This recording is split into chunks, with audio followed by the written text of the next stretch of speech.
we got a comment from StarCraft Doctor on one of my recent videos where I was talking about neck cranks and how I don't really like to use them in training because of risks to the spine and the upper neck discs and things like that, and the muscles there. And his reply was that all submissions have inherent risks, and that it's up to the person applying those submissions to be safe with them and apply them slowly to give the person time to tap, and which he is right about that.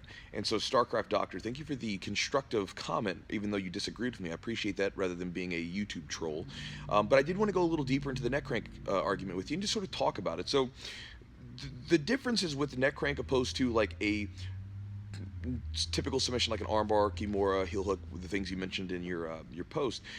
Well, if someone puts me in an armbar, I know that I'm caught, right? My arm locks out. I know that's the point where I need to tap, otherwise my arm's going to break.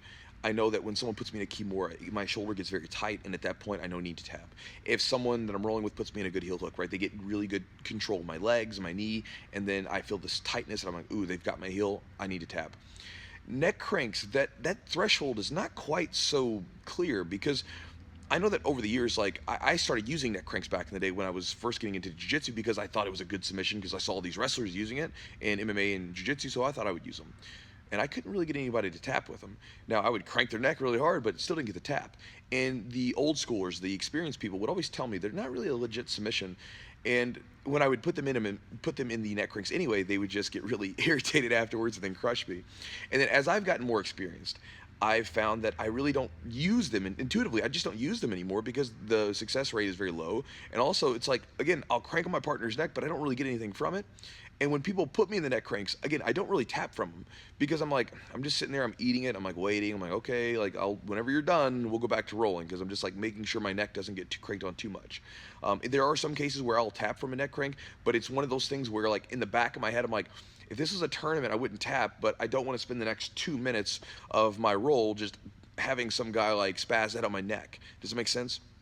And so that line there is not so clear, because you're applying this neck crank, and there's times where I've had neck cranks applied and I didn't feel anything the next day. And then there's sometimes where someone pushes on my neck the wrong way, and then I'm like, my muscles are sore. And so it's never quite so clear. There's not that clear line of, ooh, that point of like the arm being locked out. That's not there in a neck crank.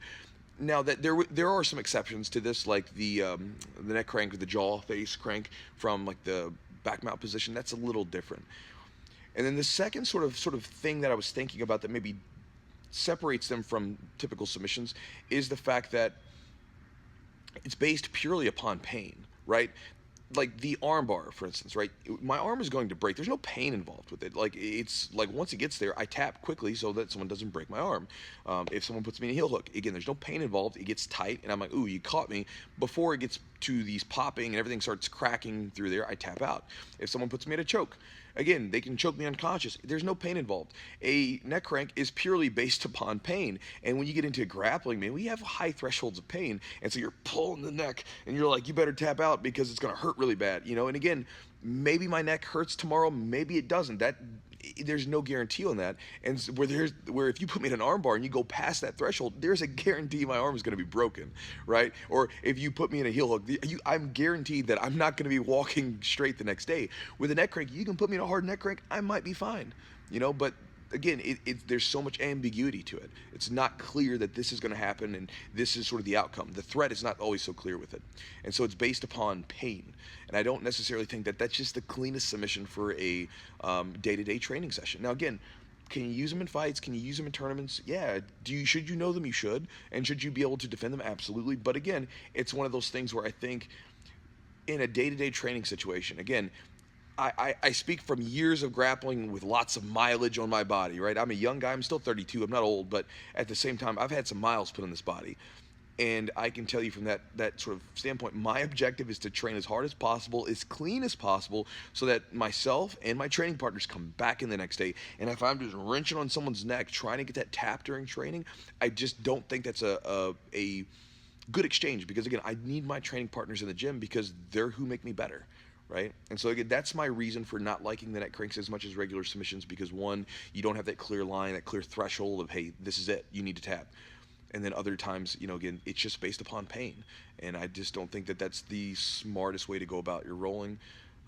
Just my thoughts. So, guys, I'll talk to you next time.